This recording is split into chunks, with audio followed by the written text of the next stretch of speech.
Subscribe now and press the bell icon. Never miss an update. हमने बात की आज एनटीसीसी स्कूल मलार मालवानी के एचएम गीता मैडम से। एनटीसीसी स्कूल मालवानी का सबसे पुराना इंग्लिश मीडियम स्कूल है और स्कूल बच्चों की क्वालिटी एजुकेशन पर ध्यान देता है। गीता मैडम से हमने ऑनलाइन एजुकेशन पर भी बात की। देखिए जीशान आजमी की रिपोर्ट। दर्शकों, स्वागत है आपका न्यूज 13 जय हिंद में। इस समय मौजूद है एनटीसीसी हाई स्कूल, जो कि मालवनी की सबसे पुरानी इंग्लिश मीडियम हाई स्कूल है।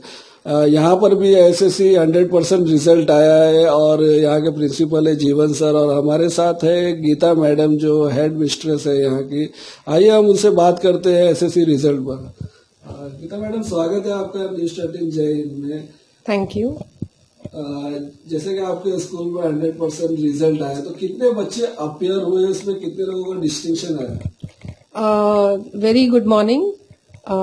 एक्चुअली मेरे स्कूल से 116 बच्चे अपियर हुए थे और 116 पूरे पास हुए। उसमें 24 स्टूडेंट्स जो है वो डिस्टिंक्शन में आए हैं और अराउंड 58-59 स्टूडेंट्स हैं जो फर्स्ट क्लास में है और बाकी सेकेंड क्लास में है सब स्टूडेंट्स। पिछले साल उन्होंने किस तरह की तैयारी की थी जो आपका 100%? मेरे स्टूडेंट्स का 100% रिजल्ट आने का पूरा क्रेडिट 100% क्रेडिट मैं मेरे टीचर्स को दूंगी, क्योंकि Q1 को हमारा स्कूल खत्म होता था।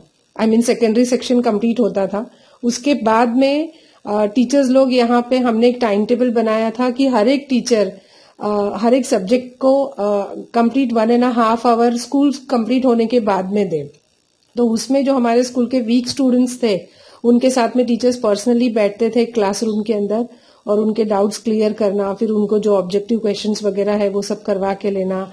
तो that was really a tough time. मतलब उन लोगों ने हार्ड वर्क की और उसकी वजह से 9th स्टैंडर्ड में भी हमने लास्ट ईयर 100% रिजल्ट दिया था ताकि वो सब बच्चे 10th में आए। और इस बार कुछ बच्चे ऐसे थे जिनको कहीं ना कहीं जिनसे हमको उम्मीद नहीं थी, लेकिन जीसस का ब्लेसिंग है और हमारे टीचर्स की हार्ड वर्क है, पेरेंट्स का कोऑपरेशन है और साथ ही साथ बच्चों का इंटरेस्ट है। उसकी वजह से सभी सक्सेस सबको ही मिला है और इसका पूरा क्रेडिट सबसे पहले टीचर्स, उसके बाद में बच्चे, उसके बाद में parents and then a perfect planning of the management. जैसा कि आपने कहा कि जो क्रेडिट आप जो दे रहे हैं टीचर्स को दे रहे हैं, और बहुत सही कहा आपने, क्योंकि यहाँ जो एरिया है वो स्लम टाइप का एरिया और यहाँ पे ज्यादातर लोअर क्लास के बच्चे पढ़ते हैं। हमने देखा है कि और भी स्कूल में 100% नहीं आता है। बहुत खुशी की बात है कि एक स्लम एरिया लोअर क्लास के बच्चे पढ़ते हैं और आपके टीचर्स और जो स्टाफ है बहुत मेहनत करते हैं। अच्छा मैडम, आप जो अभी ये बच्चे पास हुए हैं जो लोअर क्लास के हैं, तो जो अच्छा परसेंटेज आया है, कितना हाईएस्ट स्कोर क्या है और उन बच्चों के लिए आप स्कॉलरशिप या उसके बारे में आपने क्या निर्णय लिया? सबसे टॉप में जो मेरे स्कूल की स्टूडेंट आई है उसका नाम है पटेल किंजल, 90% आया है। और उसके बाद में जो सेकंड टॉपर है वो है हाशमी तौफिक, उसका 87.40% है। नेक्स्ट पर है रुकैया, थर्ड टॉप पे आई है, उसका भी 87.20 है। अभी कैसा है कि स्कूल, अभी ये जो पटेल किंजल है ये एक सिंगल पेरेंट की बच्ची है और 9th स्टैंडर्ड तक इसको हम लोगों ने मुझे ऐसा पब्लिक में कहना नहीं चाहिए, लेकिन हमने बहुत सपोर्ट देके उसको पढ़ाया है और सिर्फ 10th स्टैंडर्ड में ही उसने कोचिंग वगैरह ज्वाइन किया। और आगे भी मैंने उसके मम्मी से कहा है कि आपको अगर कहीं कुछ प्रॉब्लम्स आती है उसकी पढ़ाई को लेके, फाइनेंशियली प्रॉब्लम्स, तो मैं अपनी तरफ से पूरी कोशिश करूंगी जिस तरीके से भी मैं हेल्प आउट कर पाऊं उस तरीके से। और बाकी कैसा है कि सबका अपना अपना प्लानिंग होता है। अभी जब हार्ड कॉपी आ जाएगा, जब स्टूडेंट्स आएंगे, ये पैंडेमिक की वजह से हमने बुलाया नहीं स्टूडेंट्स को, लेकिन जब हार्ड कॉपी आएगा स्टूडेंट्स आएंगे और अगर उनको हमारी तरफ से किसी तरीके की कोई हेल्प चाहिए तो एनटीसीसी स्कूल तो हमेशा से ये सब चीजों के अंदर आगे रहता है और हम हमेशा आगे रहेंगे। मैडम, अभी जैसे बच्चे जो पास हुए तो उसका ऑनलाइन एडमिशन को लेके आप बच्चे लोग के लिए क्या हेल्प कर रहे हैं? ऑनलाइन एडमिशन का रिजल्ट आने से पहले उनका रजिस्ट्रेशन हमने हमारे स्कूल से कंप्लीट किया था और उसके बाद में ऑनलाइन एक्चुअली वो बच्चों को स्कूल में ही अप्रोच करके ऑनलाइन का प्रोसीजर कंप्लीट करना होता है। लेकिन मैं देखती हूँ कि कुछ कुछ बच्चे साइबर चले जाते हैं, कुछ बच्चे अपने फ्रेंड्स के जरिए करते हैं, लेकिन ये ऐसे करने से उनको बाद में एडमिशन के टाइम पे प्रॉब्लम्स आती हैं। तो मेरे स्कूल के तो सब बच्चों का रजिस्ट्रेशन हो गया है और मैंने उनको ये भी बोला है कि एडमिशन का जो फॉर्म नंबर 1 और 2 जो भी भरने का टाइमिंग रहेगा, अभी चालू भी है। हमारी जमीला टीचर बहुत एक्सपर्ट है, वो बहुत सारे दूसरे स्कूल्स को भी हेल्प करती है ये कामों में। तो अगर कहीं कुछ उनका प्रॉब्लम आता है तो हम उनका प्रॉब्लम सॉल्व करके देंगे, लेकिन रजिस्ट्रेशन हो गया है तो मुझे नहीं लगता है कि उनको कोई दिक्कत का सामना करना पड़ेगा। अच्छा मैडम, अभी पैंडेमिक सिचुएशन का टाइम है, तो इस दौरान जो ऑनलाइन क्लासेस हो रही है इसके बारे में आप क्या कहना चाहेंगे कि कुछ पेरेंट्स को डिफिकल्टीज भी फेस करना पड़ता है, कुछ स्कूल के जो प्रिंसिपल है, स्टाफ है, वो पेरेंट्स को स्कूल में बुलाकर ही मतलब टीचिंग करते, तो आपका कैसा सिस्टम है, आप कैसा एक्सपीरियंस कर रहे हैं? देखिए कैसा है कि ये पैंडेमिक का जो प्रॉब्लम है ये एक ऐसा प्रॉब्लम है जिसका अभी तक शायद कोई प्रॉपर सोल्यूशन किसी के पास नहीं है। लेकिन कैसा है कि अभी हम मालवनी में रहते हैं और स्पेशली जहां पे मेरा स्कूल है, आई मीन लाइक हमारा एनटीसीसी स्कूल है, यहाँ के जो पेरेंट्स है ये पॉवर्टी लाइन के बिलो के पेरेंट्स मैक्सिमम है।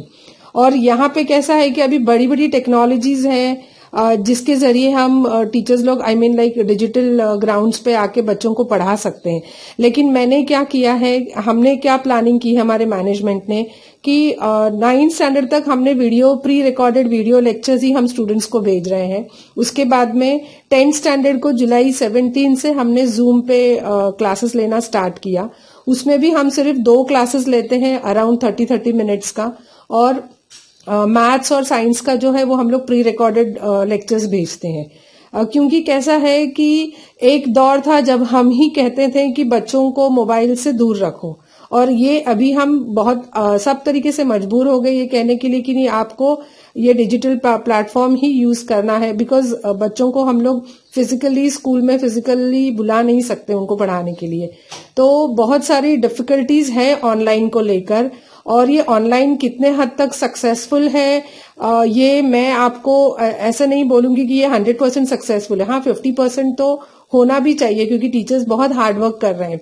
साथ ही साथ हमने हमारे स्कूल में 1st स्टैंडर्ड से लेकर 10th स्टैंडर्ड तक 2-2 क्लासेस को एक टीचर को डिवाइड करके दिया है, और टीचर्स पर्सनली पेरेंट्स को कॉल करके बच्चों का सेल्फ स्टडी का टाइम टेबल, उनका जो भी पढ़ने का जो तरीका है वो सबका फीडबैक लेते हैं। और मैंने वो रिस्पॉन्सिबिलिटी मैंने खुद 9th और 10th स्टैंडर्ड के स्टूडेंट्स के लिए ली है। मैं एवरी डे 15 पेरेंट्स को कॉल करती हूँ मेरे मोबाइल से और उनका फीडबैक लेती हूँ, और उसमें कुछ भी अगर परेशानी से वो गुजर रहे हैं तो उसका सोल्यूशन निकालते हैं, और बच्चों को काउंसलिंग करते हैं टाइम टू टाइम कि आपको पढ़ाई के लिए टाइम देना है, नहीं तो जो है वो आगे चल के और भी डिफिकल्टीज आएंगी। कर रहे हैं जीसस से यही प्रार्थना कर रहे हैं कि ये जल्दी से जल्दी खत्म हो, ताकि फिजिकली हमारे बच्चे स्कूल में आए और हम उनके ऊपर पूरा ध्यान दे पाए। और समझो अगर जो भी चैप्टर्स अभी कंप्लीट हो गए, जो भी ऑनलाइन की पढ़ाई कंप्लीट हो गई है, इसमें से अगर बच्चों को कहीं कुछ समझ में नहीं आता है, 50% तो उनके समझ में नहीं आया होगा, ये मैं समझ सकती हूँ, तो उसको हम लोग फिर से रिपीट करवाएंगे एक्स्ट्रा क्लासेस वगैरह लेके। और हमारे तरफ से बच्चों को जिस तरीके की मदद चाहिए स्टूडेंट्स को पढ़ाई में उनको आई मीन लाइक सक्सेस मिलने के लिए, तो that we are always ready to do that. बहुत बहुत धन्यवाद गीता मैडम न्यूज़ 13 से बात करने के लिए। तो ये हमारे साथ थी गीता मैडम, जिन्होंने हमारे हर सवाल का बहुत अच्छी तरह जवाब दिया, और उन्होंने ये भी कहा कि कोई स्टूडेंट को अगर किसी तरह का हेल्प चाहिए होगा तो हम उनकी मदद करेंगे। और ऑनलाइन एडमिशन का भी उन्होंने यहाँ पे सेटअप किया हुआ है, जिनकी कोऑर्डिनेटर जमीला मैडम है। और इनका ये भी मानना है कि जो ऑनलाइन क्लासेस है वो 100% सक्सेसफुल नहीं है, लेकिन फिर भी ये एक ज़माने की मांग है, ज़माने के साथ हमको चलना चाहिए। मैं कैमरामैन जैदी के साथ ज़ीशान आज़मी, न्यूज़ 13, जय हिंद, मुंबई।